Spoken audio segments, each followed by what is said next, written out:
Hi friends, இந்த வீடியோவில் TNPSC forest apprentice exam 2018க்கான ஜென்ரல் ஸ்டடீஸ் கொஸ்டின்ஸ் வந்து டிஸ்கஸ் பண்ண போகிறோம். ஸோ இந்த கொஸ்டின் பேப்பர் பார்த்திங்கன்னா 2017 நடந்த TNPSC forest ACF question paper. So இந்த அனலைசிஸ் பார்த்திங்கன்னா இந்த எக்ஸாமுக்கு மட்டும் இல்லாமல் டிஎன்பிசியில் வர எல்லா எக்ஸாம்ஸ்க்கும் யூஸ் பண்ணிக்கலாம். ஸோ ஃபர்ஸ்ட்டு ஜிஎஸ் பார்ட்டில் நம்ம ப்ரிஃபரன்ஸ் கொடுக்குற சப்ஜெக்ட் எதுவாக இருக்கணும் பார்த்திங்கன்னா பாலிட்டி தான். ஸோ இந்த கொஸ்டின் பேப்பரில் பாலிட்டி கொஸ்டின்ஸ் எல்லாம் டிஸ்கஸ் பண்ண போகிறோம். இதே டைப்பில் தான் பார்த்திங்கன்னா குரூப் 1 ப்ரிலிம்ஸாக இருந்தாலும் சரி, இல்லை இப்போ நடக்க போகிற ஃபாரஸ்ட் அப்ரெண்டிஸ் எக்ஸாமாக இருந்தாலும் சரி நடக்கும். இதே ஸ்டாண்டர்டில் தான் பார்த்திங்கன்னா ஜிஎஸ் எல்லாமே கேட்பாங்க. ஸோ ஃபர்ஸ்ட் கொஸ்டின் பாருங்கள். Name the chairman of the state committee of constituent assembly. அரசியலமைப்பு நிர்ணய சபையில் மாநிலங்களுக்கான குழுவின் தலைவராக இருந்தவர் யாருன்னு கேட்குறாங்க. ஸோ இதுக்கான ஆன்சர் என்னன்னு பார்த்தீங்கன்னா ஜவஹர்லால் நேரு. ஸோ இந்த ஸ்டேட் கமிட்டி பார்த்தீங்கன்னா இதை வந்து committee for negotiating with states கூட சொல்லுவாங்க. ஸோ ஜவஹர்லால் நேரு இந்த ஸ்டேட் கமிட்டி தவிர வேறு எந்தெந்த குழுக்கு தான் தலைவராக இருந்திருக்காருன்னு நம்ம தெரிஞ்சுக்கணும். வேறு என்னென்ன குழு பார்த்திங்கன்னா union power committee. So state லெவல்லையும் அவர் தான், யூனியன் லெவல்லையும் அவர் தான். வேறு என்ன கமிட்டினா யூனியன் கான்ஸ்டியூஷன் கமிட்டி, அதுக்கும் அவர் தான் ஹெட்டு.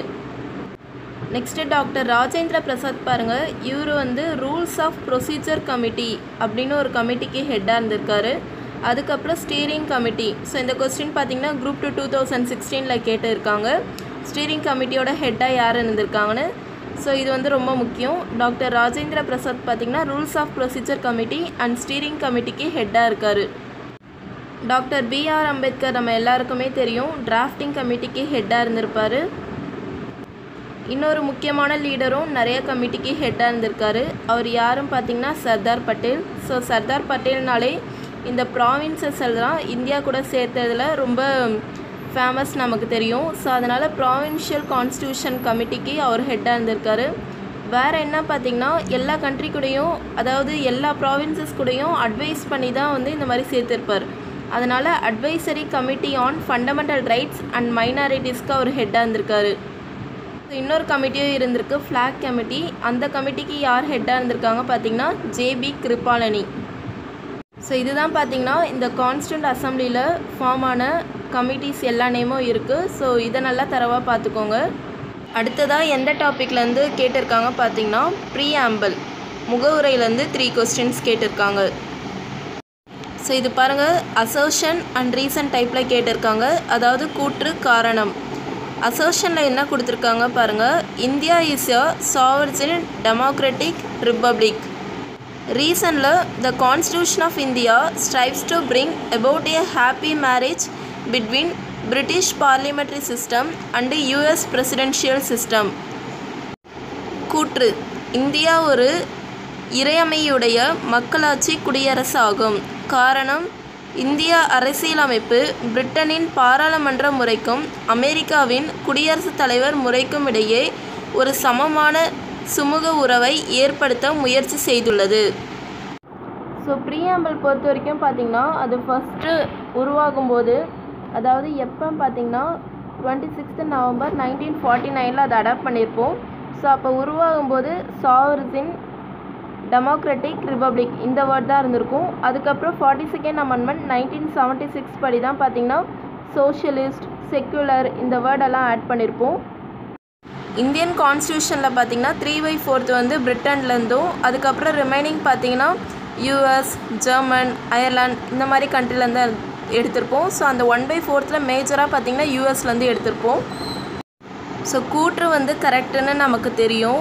காரணம் பார்த்திங்கன்னா, அதாவது இந்திய அரசியலமைப்பு பிரிட்டனின் பாராளுமன்ற முறைக்கும் அமெரிக்காவின் குடியரசுத் தலைவர் முறைக்கும் இடையே ஒரு சமமான சுமூக உறவை ஏற்படுத்த முயற்சி செய்துள்ளது. ஸோ இதை எப்படி பார்த்திங்கன்னா ஃபண்டமெண்டல் ரைட்ஸ், ப்ரீஆம்பிள் இதெல்லாம் பார்த்திங்கன்னா நம்ம யூஎஸ்லேருந்து எடுத்திருப்போம். இதே வந்து பார்லிமெண்ட்ரி சிஸ்டம், அதுக்கப்புறம் சுப்ரீம் கோர்ட், ஹை கோர்ட் இதெல்லாம் பார்த்திங்கன்னா பிரிட்டன்லேருந்து எடுத்திருப்போம். ஸோ நம்ம வந்து பிரிட்டனில் இருக்கிற அந்த ரூல்ஸையும் ஃபாலோ பண்ணுறோம் அண்ட் யூஎஸ்ஏல இருக்கிற ரூல்ஸும் ஃபாலோ பண்ணுறோம். ஸோ அதனால் இந்த மாதிரி ரீசன் கொடுத்துருக்காங்க. அதனால தான் இந்தியா வந்து பார்த்திங்கன்னா இறையாமையுடைய மக்களாட்சி குடியரசாகும். ஸோ மக்களாட்சி கண்ட்ரின்னு பார்த்திங்கன்னா அது பிரிட்டன் சொல்லலாம். இதே குடியரசு கண்ட்ரி பார்த்திங்கன்னா இது யூஎஸ் சொல்லலாம். ஸோ இது ரெண்டு இதையும் ஃபாலோ பண்ணுறது யாருன்னா இந்தியான்னு சொல்லலாம். ஸோ அதனால் இந்த ரீசன் வந்து கரெக்டு தான். So both A and R are true and R is the correct explanation of A. A மற்றும் ஆர் இரண்டும் சரி, மேலும் ஆர் என்பது ஏவின் சரியான விளக்கம். அடுத்ததாக பாருங்கள், ப்ரீஆம்பிள் தான் கேட்டிருக்காங்க. சாவர்ஜின், ரிப்பப்ளிக், லிபர்ட்டி, ஈக்குவாலிட்டி இதுக்கெல்லாம் என்ன மீனிங் சொல்லி ஆப்போசிட் சைடில் கொடுத்துருக்காங்க. ஸோ சாவர்ஜின்னா என்னென்னா இறையாண்மை, அதாவது ஒரே ஈக்குவாலிட்டியாக இருக்கிறது, அதனால் no supreme authority above it. Next republic. ரிப்பப்ளிக்னா head of the state is elected directly or indirectly by the people. So head of the state யாரும் பார்த்தீங்கன்னா ரியல் ஹெட்டு யாரும் பார்த்திங்கன்னா நம்ம இந்தியாவுக்கு வந்து பிரைம் மினிஸ்டர், ஸ்டேட் லெவலில் சீஃப் மினிஸ்டர். இதே வந்து ஒரு நாமினல் ஹெட்டு தான் வந்து கண்ட்ரி லெவலில் பார்த்திங்கன்னா குடியரசுத் தலைவர், அதாவது பிரசிடெண்ட். ஸ்டேட் லெவலில் பார்த்திங்கன்னா கவர்னர். ஸோ ரிப்பப்ளிக் என்றது இந்த லைனை தான் மென்ஷன் பண்ணுது. Next liberty. லிபர்ட்டினா நமக்கு என்ன தெரியும், ஃப்ரீயாக லிபரலாக இருக்கிறது. So opportunities for the development of individual personalities.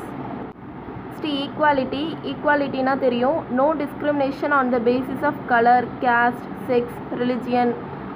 So இந்த ஆப்பர்ச்சுனிட்டி பார்த்திங்கன்னா ஃபண்டமெண்டல் ரைட்ஸ்லேயும் கொடுத்துருப்பாங்க நிறைய ஆர்டிக்கல் கீழே.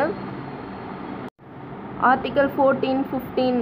ஸோ இதே விஷயம் பார்த்திங்கன்னா எலெக்ஷன் கமிஷனில் ஆர்டிக்கல் 325 கீழேயும் சொல்லியிருப்பாங்க, no discrimination on the basis of colour, caste, sex, religion. So எல்லாருக்குமே வந்து 18 above ஏஜ் இருந்தால் வந்து ஓட் போடலாம் அப்படின்னு சொல்லியிருப்பாங்க. ஸோ இதே தமிழில் பார்ப்போம். இறைமை அப்படின்னா அதற்கு மேலான உச்ச அதிகாரம் இல்லை.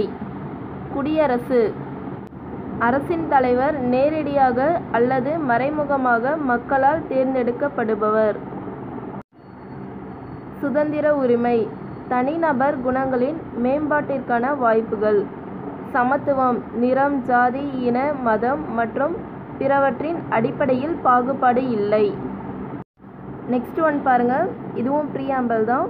Which one of the following formed the basis of the preamble of the Indian constitution adopted on 17th October 1949. So ஃபுல்லாக ப்ரீஆம்பிள் அடாப்ட் பண்ண டேட் என்னன்னு பார்த்தீங்கன்னா 26th November 1949 தான். ஆனால் 17th October 1949 என்ன அடாப்ட் பண்ணியிருப்பாங்க பார்த்தீங்கன்னா அப்ஜெக்டிவ் ரெசல்யூஷன். ஸோ அதை வந்து யார் மூவ் பண்ணியிருப்பாங்க பார்த்தீங்கன்னா ஜவஹர்லால் நேரு தான் கான்ஸ்டியூஷன் அசம்பிளியில். 1949ஆம் ஆண்டு அக்டோபர் 17ஆம் ஏற்றுக்கொள்ளப்பட்ட கீழ்கண்ட எந்த ஒன்று இந்திய அரசியலமைப்பின் முகவுரைக்கு அடித்தளமாக அமைந்தது? அரசியல் நிர்ணய சபையில் நேருவால் முன்மொழிக்கப்பட்ட லட்சிய தீர்மானங்கள். ஸோ இப்படி தான் பார்த்தீங்கன்னா ஒவ்வொரு கொஸ்டின் பேப்பர்லேருந்து ஒரு டாபிக் வைஸ் நீங்கள் எடுத்து படிக்க ஆரம்பிச்சிட்டிங்கன்னா அந்த டாப்பிக்கே வந்து கிளியராக உங்களுக்கு வந்து கான்செப்ட் புரிஞ்சிடும். அண்ட் எக்ஸாமில் எப்படி கேட்குறாங்கன்னு ஒரு ஐடியா கிடச்சிரும். ஸோ வேறு என்ன ப்ரீஆம்பிள்லேருந்து கேட்கலாம் பார்த்தீங்கன்னா இந்த லிபர்ட்டி, ஈக்குவாலிட்டி அண்ட் ஃப்ரெட்டர்னிட்டி இந்த கான்செப்ட் பார்த்திங்கன்னா ஃப்ரெஞ்ச் ரெவல்யூஷன்லேருந்து எடுத்திருப்பாங்க. ஃப்ரெஞ்ச் ரெவல்யூஷன் வந்து 1789 to 99 நடந்திருக்கும். இதே வந்து பார்த்திங்கன்னா justice, social, economic and political இந்த வேர்ட் தான் பார்த்திங்கன்னா ரஷ்யன் ரெவல்யூஷன்லேருந்து எடுத்திருப்பாங்க. ரஷ்யன் ரெவல்யூஷன் எப்போ நடந்திருக்கும் பார்த்திங்கன்னா 1917 நடந்திருக்கும். ஸோ இந்த கேஷானந்த பாரதி கேஸ் 1973 நடந்திருக்கும். அதுபடி தான் பார்த்திங்கன்னா 42nd Amendment 1976 இந்த வேர்ட் தான் வந்து ப்ரீஆம்பிள் ஆட் பண்ணியிருப்பாங்க.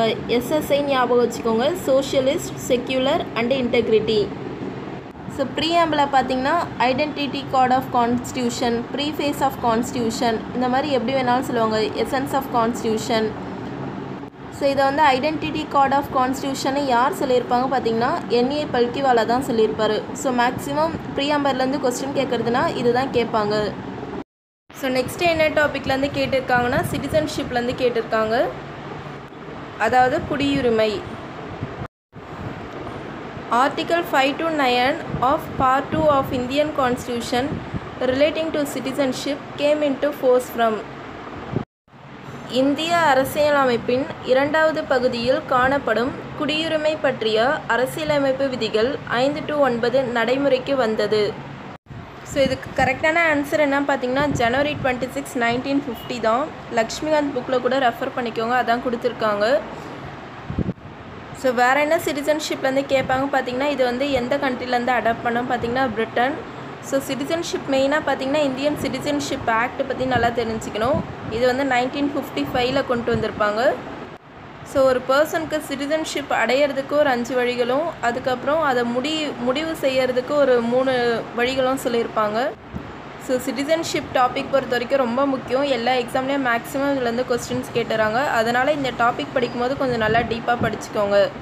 ஸோ நெக்ஸ்ட்டு என்ன டாப்பிக்லேருந்து கேட்டிருக்காங்கன்னா ஃபண்டமெண்டல் ரைட்ஸ், அடிப்படை உரிமைகள். Mandal commission was established in India by which government? இந்தியாவில் மண்டல் குழு உருவாக்கப்பட்டது எந்த அரசால்? ஸோ மண்டல் கமிஷன் பார்த்திங்கன்னா 1979 மொரார்ஜி தேசாய் பீரியடில் வந்திருக்கும். ஸோ இவங்க கமிட்டி ரிப்போர்ட் படி என்ன சொல்லியிருப்பாங்கன்னா, பேக்வர்ட் கிளாஸ் கம்யூனிட்டிக்கு இந்த மாதிரி கவர்மெண்ட் ஜாப்ஸில் வந்து 27% ரிசர்வேஷன் தரணும். ஸோ அதை பற்றி தான் சொல்லியிருப்பாங்க. மொரார்ஜி தேசாய் பார்த்திங்கன்னா ஜனதா பார்ட்டி கவர்மெண்ட்லேருந்து இருந்திருப்பார். ஸோ இந்த ஒரு டாபிக் மட்டும் பார்த்திங்கன்னா Group 1 மெயின்ஸில் ஒரு 15 மார்க்காக கேட்டிருக்காங்க. ஸோ இந்த டாபிக் சம்மந்தமாக உங்களுக்கு கிடைக்கிற டீட்டெயில்ஸ் எல்லாம் கலெக்ட் பண்ணி வச்சுக்கோங்க. ஸோ மொரார்ஜி தேசாய் பார்த்திங்கன்னா 1978 இந்த மாதிரி ஜனதா பார்ட்டி கவர்மெண்ட் ஃபார்ம் பண்ணியிருப்பார். ஸோ இவங்க பீரியடில் பார்த்திங்கன்னா இவங்க வந்து ரோலிங் பிளான்னு ஒரு கான்செப்ட் கொண்டு வந்திருப்பாங்க. ஸோ அந்த ரோலிங் பிளானோட எய்ம் என்ன பார்த்தீங்கன்னா, அதாவது எம்ப்ளாய்மெண்ட் ஆப்பர்ச்சுனிட்டி வந்து அக்ரிகல்ச்சரில் அதிகமாக கொண்டு வரணும். ஸோ இது மூலமாக வந்து லோயஸ்ட் இன்கம் கிளாஸ் பீப்புளுக்கு தான் வந்து இன்கம் வந்து ரைஸ் பண்ணி கொடுக்கணும் அப்படின்ற கான்செப்டில் தான் வந்து ரோலிங் பிளான் கொண்டு வந்திருப்பாங்க.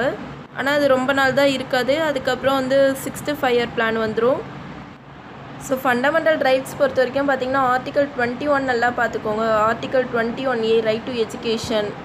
Next article 23, 24. அதுக்கப்புறம் எமர்ஜென்சி டைமில் எந்தெந்த ஆர்டிகல் தான் வந்து ஸ்டாப் ஆகிடும். ஸோ அதெல்லாம் கொஞ்சம் பார்த்துக்கோங்க. ஸோ நெக்ஸ்ட்டு ஹியூமன் ரைட்ஸ் பாருங்கள். ஹியூமன் ரைட்ஸில் வந்து கொஸ்டின் கேட்டிருக்காங்க. Matters not subjected to the jurisdiction of human rights commission. மனித உரிமைகள் ஆணையத்தின் அதிகார வரம்பிற்குள் வராதது எதுன்னு கேட்டிருக்காங்க. ஸோ ஒரு விஷயம் வந்து அவங்க வந்து அதை எடுத்து நடத்துனாங்கன்னா அது வந்து அந்த 1 yearக்குள்ளே நடந்த ஒரு இன்சிடெண்ட் தான் எடுத்து நடத்துவாங்க. அதாவது அதுக்கு ஜூரிஸ்டிக்ஷன் தர்றது எல்லாமே. ஸோ 1 year அது வந்து எக்ஸ்பயர் ஆகிடுச்சுன்னா அவ்வளோதான், அந்த விஷயம் வந்து அப்படியே ஸ்டாப் ஆகிடும். ஸோ இப்போ ஹியூமன் ரைட்ஸ் கமிஷன்லேயே பார்த்திங்கன்னா national human rights commission and state human rights commission இருக்குது. ஸோ அதுலேருந்து என்ன கொஸ்டின் கேட்பாங்க பார்த்திங்கன்னா, நேஷ்னல் ஹியூமன் ரைட்ஸ் கமிஷன் எப்போ கொண்டு வந்தாங்க? அதாவது ஹியூமன் ரைட்ஸ் ஆக்ட் 1993 படி அக்டோபர் 12, 1993 தான் கொண்டு வந்திருப்பாங்க. ஸோ அதில் பார்த்திங்கன்னா ஒரு சேர்மன் இருப்பாங்க, 4 மெம்பர்ஸ் இருக்காங்க. அவங்கள அப்பாயின்மெண்ட் அண்ட் ரிமூவ் பண்ணுறது யாருன்னா பிரசிடெண்ட். அவங்களோட பதவிக்காலம் ரொம்ப ரொம்ப முக்கியம். 5 years இல்லைனா 70 years எது வந்து ஏர்லியராக இருக்கோ அதுதான். ஸோ இதோட சேர்மன் வந்து யாராக இருப்பாங்க பார்த்திங்கன்னா retired chief justice of India தான் இருப்பாங்க. இப்போ ப்ரெசண்ட்டாக பார்த்திங்கன்னா HL தத்து இருக்கார். இதே ஸ்டேட் ஹியூமன் ரைட்ஸ் கமிஷன் தமிழ்நாட்டில் பார்த்திங்கன்னா ஏப்ரல் 17, 1997 கொண்டு வந்திருப்பாங்க. அதே ஹியூமன் ரைட்ஸ் ஆக்ட் 1993 படி தான். ஸோ இதில் பார்த்திங்கன்னா ஒரு சேர்மன் இருப்பாங்க, 2 members இருப்பாங்க. அந்த சேர்மன் யாராக இருப்பாங்க பார்த்திங்கன்னா retired chief justice of high court இருப்பாங்க. இதில் வந்து கவனிக்க வேண்டிய ஒரு பாயிண்ட் இருக்குது. இவங்கள வந்து அப்பாயின்மெண்ட் பண்ணுறது கவர்னர், ஆனால் ரிமூவ் பண்ணுற அதிகாரம் யாருக்கு இருக்குன்னா பிரசிடெண்ட்டுக்கு தான் இருக்குது. அதுக்கடுத்து இவங்களோட பதவிக்காலமும் நேஷ்னல் ஹியூமன் ரைட்ஸ் கமிஷனரோட பதவிக்காலமும் சேம் தான். 5 years இல்லை 70 years எது ஏர்லியராக இருக்கோ அதுதான். ஸோ இவங்களுக்கு பார்த்திங்கன்னா சிவில் கோர்ட்டோட பவர் இருக்கும். இவங்கள வந்து வாட்ச்டாக் ஆஃப் ஹியூமன் ரைட்ஸ் சொல்லுவாங்க. ஸோ ஹியூமன் ரைட்ஸில் பார்த்திங்கன்னா ஹியூமன் ரைட்ஸ் அமெண்ட்மெண்ட் ஆக்ட் கொண்டு வந்திருப்பாங்க. என்ன இயர் பார்த்திங்கன்னா 2006. அதுபடி தான் பார்த்திங்கன்னா ஸ்டேட் ஹியூமன் ரைட்ஸ் கமிஷனோட கம்போசிஷன் 5 members இருந்தாங்க. அதுபடி தான் பார்த்திங்கன்னா 3 members குறைச்சிருப்பாங்க. ஸோ அதுபடி தான் நான் முன்னாடி சொன்ன 1+2. ஸோ இப்போ தமிழ்நாட்டோட ஸ்டேட் ஹியூமன் ரைட்ஸ் கமிஷனராக யார் இருக்காங்கன்னா மிஸ்ஸஸ் மீனா குமாரி அவங்க தான் இருக்காங்க. ஸோ இந்த நேம் தான் பார்த்திங்கன்னா நீங்கள் அந்தந்த எக்ஸாம் ப்ரிப்பேர் பண்ணும்போது கரெக்டாக வந்து பார்த்துக்கோங்க. ஏன்னா அடிக்கடி மாறிக்கிட்டே இருக்காங்க. ஸோ நெக்ஸ்ட் என்ன டாப்பிக்லேருந்து பார்க்க போகிறோன்னா DPSP directive principle of state policy. Article 47 is associated with அரசியலமைப்பு சட்ட விதி 47 கூறுவது எதுன்னு கேட்குறாங்க. ஸோ 47 என்ன சொல்லுது பார்த்திங்கன்னா, raising the level of nutrition and the standard of living, சத்துணவு விகிதம் மற்றும் வாழ்க்கை தரத்தினை உயர்த்துது. ஸோ இதே ஆர்டிகல் 47 தான் பார்த்திங்கன்னா இந்த மாதிரி இன்டாக்சிகேட்டிங் ட்ரிங்க்ஸு ட்ரக்ஸு அதெல்லாம் வந்து எடுக்கக்கூடாது, அதெல்லாம் உடலுக்கு வந்து கெடுதல் அப்படின்னு சொல்லுவாங்க. ஸோ நியூட்ரிஷன் சம்மந்தமாக கேட்டாங்கன்னா அது வந்து பார்த்திங்கன்னா ஆர்டிகல் 47. ஸோ இதெல்லாம் பார்த்திங்கன்னா காந்தியன் பிரின்சிபல் வரும். காந்தியன் பிரின்சிபல்னாலே இந்த ஆர்டிக்கல் ஞாபகம் வச்சுக்கோங்க. ஆர்டிக்கல் 40, 43, 46, 47. ஸோ அதே மாதிரி இன்னொரு கீவேர்டை ஞாபகம் வச்சுக்கலாம், PCWD ஞாபகம் வச்சுக்கோங்க. Pனா என்னென்னா பஞ்சாயத், Cனா காட்டேஜ், Wனா வீக்கர் செக்ஷன், Dனா என்னென்னா ட்ரிங்க்ஸ். ஸோ இது அப்படியே அந்த ஆர்டிக்கலில் அப்ளை பண்ணுங்கள். Pனா என்ன பார்த்திங்கன்னா பஞ்சாயத்து. ஸோ ஆர்டிக்கல் 40 படி இந்த மாதிரி பஞ்சாயத்து வந்து எல்லா வில்லேஜ்க்கும் கொண்டு வரணும். அதுபடி தான் பார்த்திங்கன்னா பின்னாடி வந்து பஞ்சாயத்து ராஜ் வந்திருக்கும். நெக்ஸ்ட்டு வந்து காட்டேஜ் இண்டஸ்ட்ரீஸ். ஸோ இதை தான் வந்து ஆர்டிக்கல் 43ல் சொல்லியிருப்பாங்க. நெக்ஸ்ட்டு என்ன பார்த்திங்கன்னா இந்த மாதிரி வீக்கர் செக்ஷனோட இன்ட்ரெஸ்ட் SC ST அவங்களுக்கு தேவையானதை தான் கொடுக்கணும். அதை தான் வந்து 46ல் சொல்லியிருப்பாங்க. நெக்ஸ்ட்டு 47 நம்ம ஆல்ரெடி பார்த்தது தான். ஸோ இதில் கொடுத்துருக்கிற வேறு ஆப்ஷன்ஸ் தான் பார்ப்போம். பி ஆப்ஷன் பாருங்கள், rise the level of education. So எஜுகேஷன்னா பார்த்திங்கன்னா அதை பற்றி சொல்கிற ஆர்டிக்கல் வந்து ஆர்டிக்கல் 45. ஸோ எஜுகேஷனுக்காக பார்த்திங்கன்னா 3 முக்கியமான விஷயத்தில் சொல்லியிருப்பாங்க. ஃபண்டமெண்டல் ரைட்ஸில் சொல்லியிருப்பாங்க ஆர்டிக்கல் 21A, டிபிஎஸ்பியில் பார்த்திங்கன்னா ஆர்டிக்கல் 45 அண்ட் ஃபண்டமெண்டல் டியூட்டியில் பார்த்திங்கன்னா 11th ஃபண்டமெண்டல் டியூட்டி அதை பற்றி தான் சொல்லியிருப்பாங்க. ஸோ இதெல்லாம் பார்த்திங்கன்னா 86th அமெண்ட்மெண்ட் 2002 படி தான் கொண்டு வந்திருப்பாங்க. அதாவது ஆர்டிக்கல் 21Aவும் ஃபண்டமெண்டல் டியூட்டியில் இருக்கிற 11th ஃபண்டமெண்டல் டியூட்டியும் இந்த 86th அமெண்ட்மெண்ட் 2002 படி கொண்டு வந்திருப்பாங்க. ஸோ அதுபடி பார்த்திங்கன்னா ரைட் டு எஜுகேஷன் எல்லாமே ஃபார்ம் ஆகிருக்கும். ஸோ டிபிஎஸ்பியில் இந்த எஜுகேஷன் சம்மந்தமாக என்ன சொல்லியிருப்பாங்கன்னா, அதாவது 6 வயசுக்குட்பட்ட குழந்தைக்கு கட்டாயமாக வந்து கல்வி தரணும், சைல்ட்ஹுட் கேரும் இருக்கணும். நெக்ஸ்ட் ஒன் பாருங்கள், rise the growth of industries, தொழிற்சாலைகளின் நிலைகளை உயர்த்த. ஸோ இதை தான் நம்ம வந்து ஆர்டிக்கல் 43 ஆல்ரெடி சொன்னதும், அதாவது காட்டேஜ் இண்டஸ்ட்ரீஸ் அதை தான் ப்ரொமோட் பண்ணுறது. ஸோ அதில் வந்து முக்கியமாக அமெண்ட்மெண்ட் பண்ணி ஒன்று கொண்டு வந்திருப்பாங்க, article 43B and article 43A. So article 43Bயில் பார்த்திங்கன்னா அதுபடி தான் வந்து கோஆப்ரேட்டிவ் சொசைட்டி ஃபார்ம் ஆகிருக்கும். இது ரொம்ப ரொம்ப முக்கியமான ஒரு அமெண்ட்மெண்ட். ஸோ என்ன அமெண்ட்மெண்ட் படி பார்த்திங்கன்னா 97th அமெண்ட்மெண்ட் 2011 கொண்டு வந்திருப்பாங்க கோஆப்ரேட்டிவ் சொசைட்டிஸ், ஆர்டிக்கல் 43B. இதே ஆர்டிக்கல் 43A பார்த்திங்கன்னா இந்த மாதிரி வந்து ஒர்க்கர்ஸை தான் வந்து இந்த மாதிரி வந்து வேலையில் வந்து ஈடுபடுத்தணும் அப்படின்னு சொல்லியிருப்பாங்க. ஸோ அது என்ன அமெண்ட்மெண்ட் பார்த்திங்கன்னா 42nd அமெண்ட்மெண்ட் 1976. ஸோ இதை வந்து கரெக்டாக பார்த்துக்கோங்க. நெக்ஸ்ட் ஆப்ஷன் பாருங்கள், ரைஸ் த அக்ரிகல்ச்சரல் ஒர்க்ஸ், வேளாண் பணிகளை அதிகரிக்க. ஸோ இதுக்கான ஆர்டிக்கல் என்ன பார்த்திங்கன்னா, ஸோ ஆர்டிக்கல் 48ல் இதை தான் சொல்லியிருப்பாங்க, அக்ரிகல்ச்சர், அனிமல் ஹஸ்பண்ட்ரி. ஸோ இதெல்லாம் வந்து என்கரேஜ் பண்ணணும். அதுபடி தான் பார்த்திங்கன்னா ஆர்டிக்கல் 48A வந்து இந்த மாதிரி வந்து என்விரான்மெண்ட்டை ப்ரொடெக்ட் பண்ணணும், வைல்ட் லைஃப்பை ப்ரொடெக்ட் பண்ணணும் அப்படின்னு சொல்லியிருப்பாங்க. அது என்ன அமெண்ட்மெண்ட் பார்த்திங்கன்னா 42nd அமெண்ட்மெண்ட் 1976 படி தான் ஆர்டிக்கல் 48Aவை கொண்டு வந்திருப்பாங்க. ஸோ அதுபடி தான் பார்த்திங்கன்னா பின்னாடி வந்து Indian forest conservation act, wild life protection act எல்லாமே வந்திருக்கும். நெக்ஸ்ட்டு என்ன கொஸ்டின் பார்த்திங்கன்னா, who decides the disputes relating to the election of vice president. So இது வந்து துணை குடியரசுத் தலைவர் வைஸ் பிரசிடென்ட் டாப்பிக்லேருந்து கேட்டிருக்காங்க. துணை குடியரசுத் தலைவர் தேர்தலில் ஏற்படும் சிக்கல்கள் குறித்து இறுதி முடிவு எடுப்பது யார்? ஸோ பிரசிடெண்ட் எலெக்ஷன் எந்த ப்ராப்ளமாக இருந்தாலும் சரி, வைஸ் பிரசிடெண்ட் எலெக்ஷன் எந்த ப்ராப்ளமாக இருந்தாலும் சரி, அதுக்கான முடிவு எடுக்கிறது யாருன்னா சுப்ரீம் கோர்ட் ஜட்ஜாக தான் இருப்பாங்க. So TNPC forest apprentice exam August 6 இதுக்கான டெஸ்ட் பேட்ச் ஸ்டார்ட் பண்ணுறோம்.